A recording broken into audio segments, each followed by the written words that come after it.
nuevos guerreros y nuevas guerras. Alejandro solo marchó en dirección a Oriente, aunque solo no es la palabra correcta. No obstante, lo que se encontraba al oeste de Grecia no atrajo su interés. No eran más que un puñado de colonias fenicias y griegas y algunas penínsulas boscosas con pueblos de campesinos duros, pobres y belicosos. Una de esas penínsulas era Italia, y uno de los pueblos de campesinos, los romanos. En tiempo de Alejandro Magno, el Imperio Romano no era todavía más que una reducida extensión de tierra en medio de Italia. Roma era una ciudad pequeña y angulosa, con sólidas murallas, pero sus habitantes formaban un pueblo orgulloso.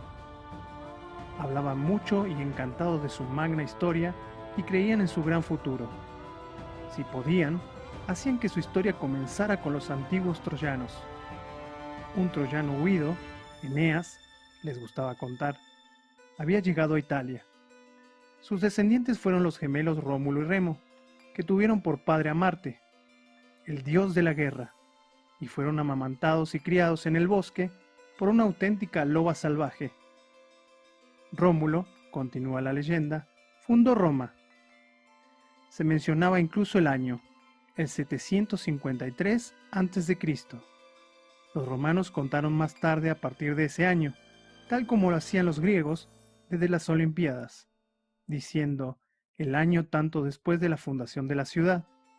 Así, por ejemplo, el año 100 de los romanos correspondía en nuestro cómputo al 653 a.C. Los romanos sabían muchas otras bellas historias de los primeros tiempos de su ciudad. En ellas se hablaban de reyes bondadosos y malévolos que le habían gobernado, y de luchas con las ciudades vecinas. A punto he estado de decir aldeas vecinas. El séptimo y último rey, Tarquinio el Soberbio, fue asesinado, al parecer, por un noble llamado Bruto.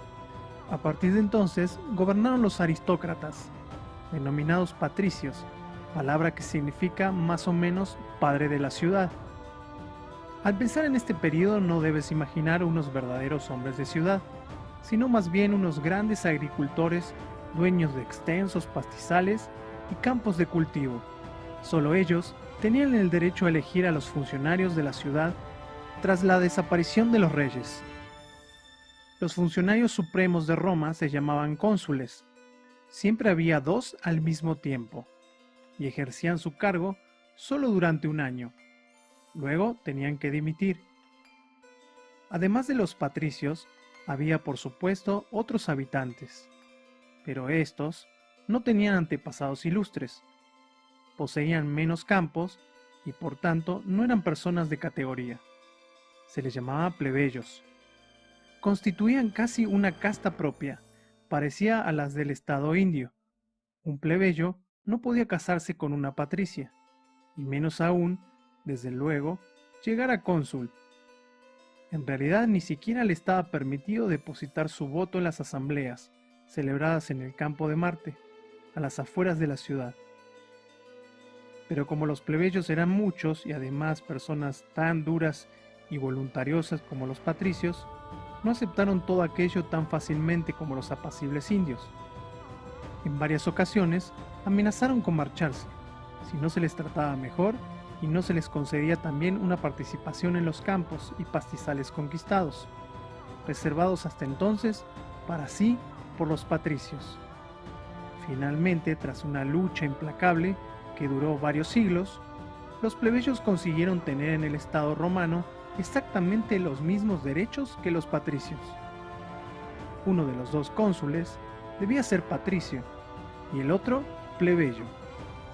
Era lo justo.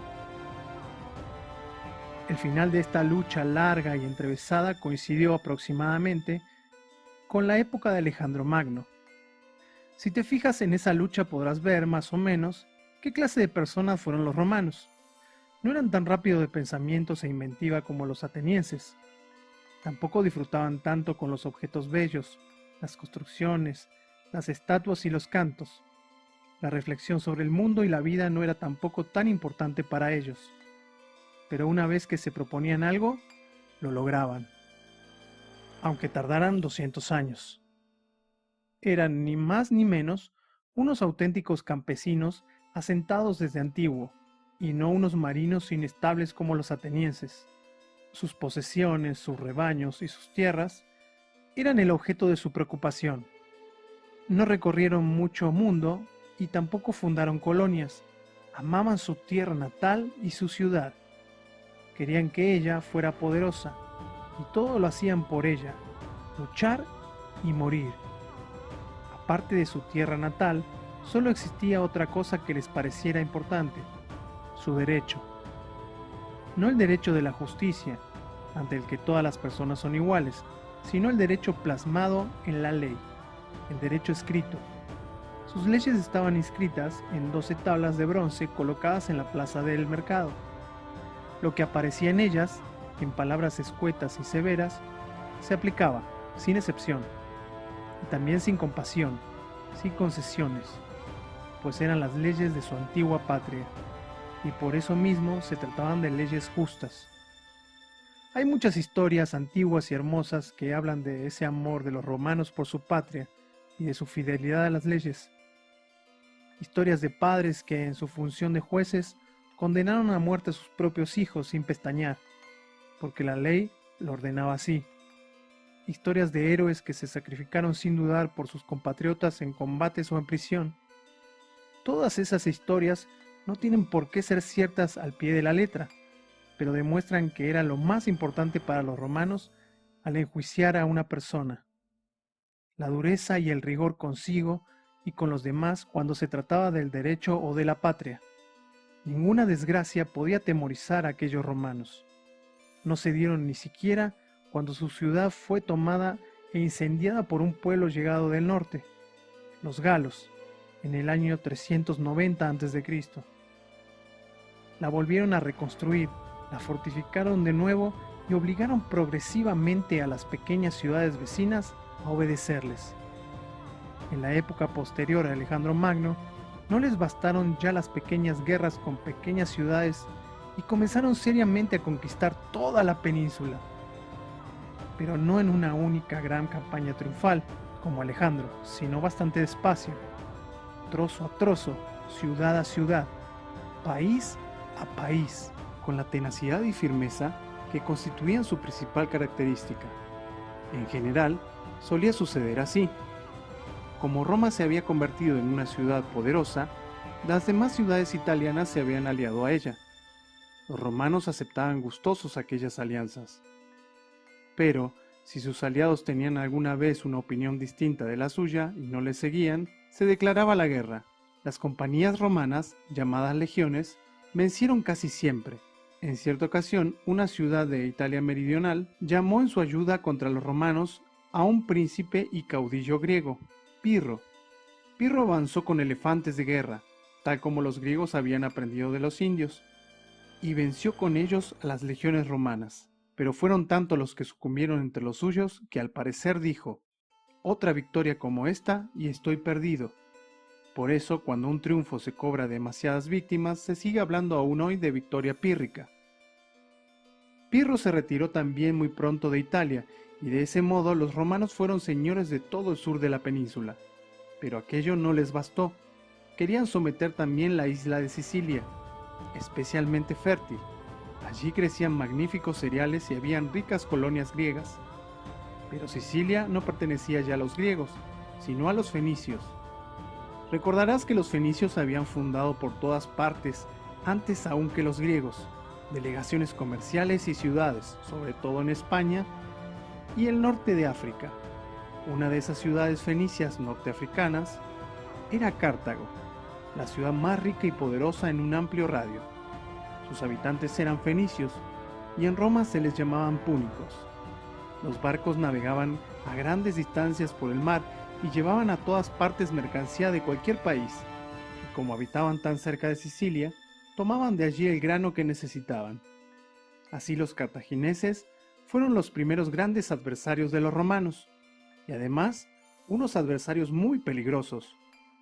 Es cierto que casi nunca luchaban ellos mismos, como los romanos, pero tenían suficiente dinero como para hacer que combatieran por ellos soldados extranjeros.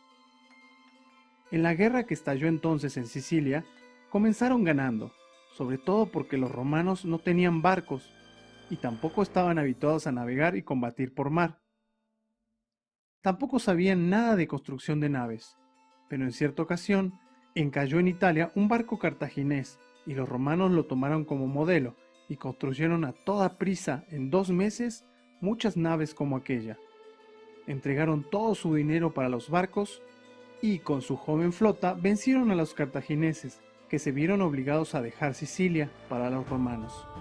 Aquello ocurrió en el 241 a.C., pero solo era el principio de la lucha entre ambas ciudades. Los cartagineses pensaban, si nos quitan Sicilia, conquistaremos España. Allí no había romanos, sino solo tribus feroces, pero los romanos no quisieron tampoco permitirlo.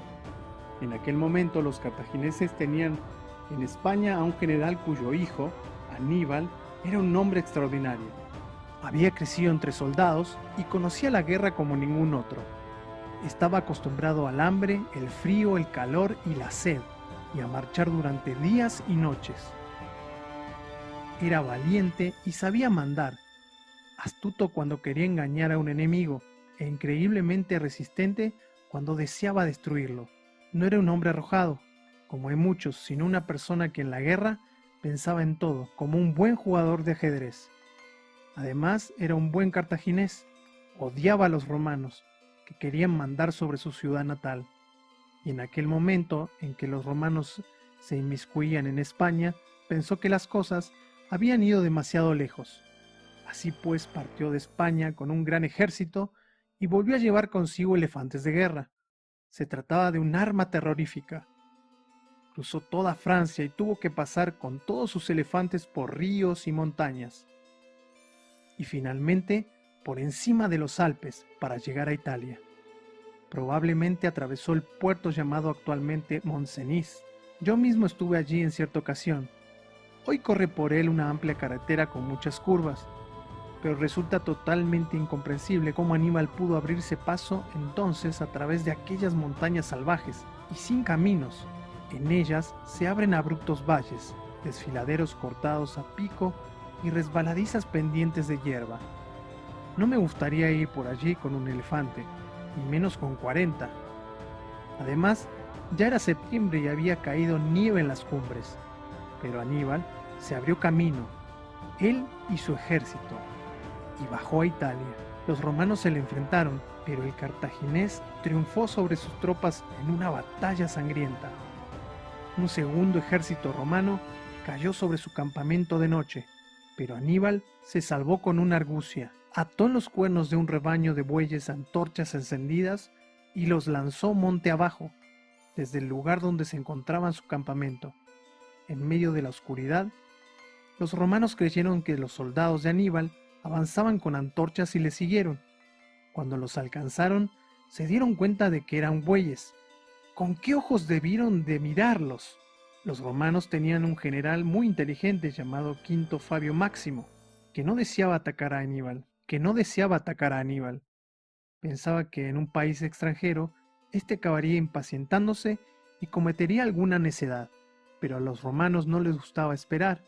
Se burlaron de Quinto Fabio Máximo, lo llamaron Cunctator, es decir, el vacilante, y atacaron a Aníbal en un lugar denominado Canas, y sufrieron un espantoso descalabro. Los romanos tuvieron 40.000 muertos. Aquella batalla del año 217 a.C. fue su derrota más terrible. Sin embargo, Aníbal no marchó entonces contra Roma. Era prudente. Quiso esperar a que les enviara tropas desde su patria. Y esa fue su desgracia, pues los cartagineses no mandaron refuerzos, y sus soldados fueron abandonando poco a poco la disciplina entre saqueos y robos en las ciudades italianas. Los romanos no le atacaron ya directamente, pues le temían, pero llamaron a filas a todos los hombres válidos para la guerra, a todos, incluidos los muchachos y los esclavos. Todo italiano se convirtió en un soldado, y no se trataba de soldados contratados, como los de Aníbal, sino de romanos. Ya sabes qué significa esto. Lucharon contra los cartagineses en Sicilia y España, y donde no tenían por adversario a Aníbal, vencían siempre. Al final, Aníbal hubo de regresar de Italia a África después de 14 años porque sus paisanos lo necesitaban allí. Los romanos habían llegado a las puertas de Cartago, mandados por su general Escipión. El año 202 a.C., los romanos vencieron a Cartago. Los cartagineses se vieron obligados a quemar toda su flota y a pagar además una imponente compensación por daños de guerra. Aníbal tuvo que huir y más tarde se suicidó envenenándose para no caer prisionero de los romanos. Roma se había hecho tan poderosa con aquella victoria que conquistó también Grecia, sometida aún al dominio macedonio, pero dividida y desgarrada, como era habitual. Los romanos se llevaron a su patria las obras de arte más bellas de la ciudad de Corinto y la incendiaron. Roma se extendió también hacia el norte, hacia el país de los galos, que la habían destruido 200 años antes. Los romanos conquistaron la comarca llamada actualmente Italia septentrional, pero esto no les parecía todavía suficiente a algunos de ellos. No podían soportar que Cartago siguiera existiendo.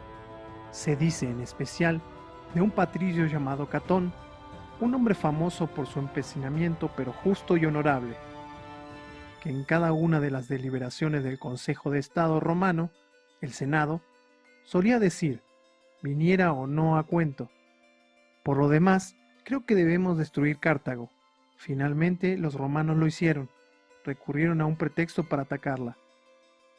Los cartagineses se defendieron a la desesperada. Cuando los romanos habían tomado ya la ciudad, tuvieron que seguir luchando en las calles durante 6 días, casa por casa. A continuación, todos los cartagineses fueron muertos o hechos prisioneros. Se derribaron las viviendas y el lugar donde antes se había alzado Cartago fue asolado. Se pasó el arado por encima y se esparció sal para que allí no creciera ya nada. Aquello ocurrió en el año 146 a.C. Fue el final de la ciudad de Aníbal. Roma se había convertido en la ciudad más poderosa del mundo de entonces.